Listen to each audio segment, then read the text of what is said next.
முன்னொரு காலத்தில் ஒரு புலவர் வாழ்ந்து வந்தார். அவர் தனது குடும்பத்திற்கு உணவு கூட அளிக்க முடியாத வறுமை நிலைக்கு தள்ளப்பட்டார்.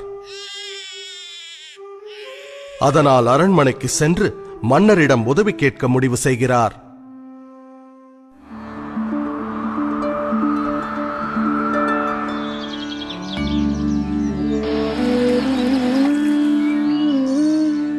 மன்னரை கண்டதும் புலவர் தனது பாடல்களை பாட ஆரம்பிக்கின்றார். ஆஹா, அருமை அருமை! பாடல்களை கேட்டு மனம் மகிழ்ந்த மன்னர் என்ன பரிசு வேண்டும் என கேட்கிறார்.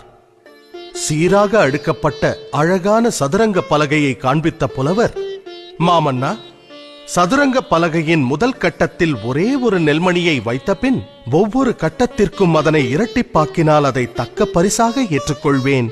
நிச்சயமாகவா? தங்கம் வேண்டாமா? நெல்மணிகள் போதுமா? ஆம் மன்னா என்றார் புலவர். அப்படியே ஆகட்டும். மன்னர் உத்தரவிட அவையினர் நெல்மணிகளை வைத்தனர். முதல் கட்டத்தில் 1, இரண்டாம் கட்டத்தில் 2, மூன்றாம் கட்டத்தில் 4, நான்காம் கட்டத்தில் 8 என நெல்மணிகளை அடுக்கினர். 10ஆம் கட்டத்திற்கு வந்தபோது நெல்மணிகளின் எண்ணிக்கை 512 ஆனது. 20ஆம் கட்டத்திற்கு வந்தபோது நெல்மணிகளின் எண்ணிக்கை 5,24,288 என அதிகரித்தது.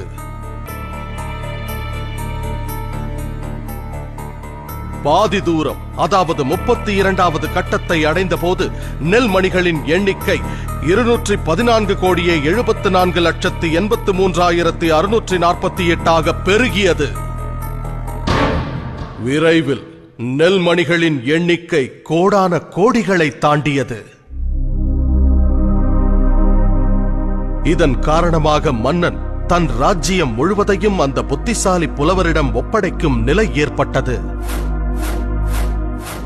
இவை அனைத்திற்கும் துவக்கம் ஒரே ஒரு நெல்மணி. கதையின் நீதி: கூட்டு பலனின் பெருக்கும் சக்தியை எப்போதும் குறைவாக எடை போட வேண்டாம்.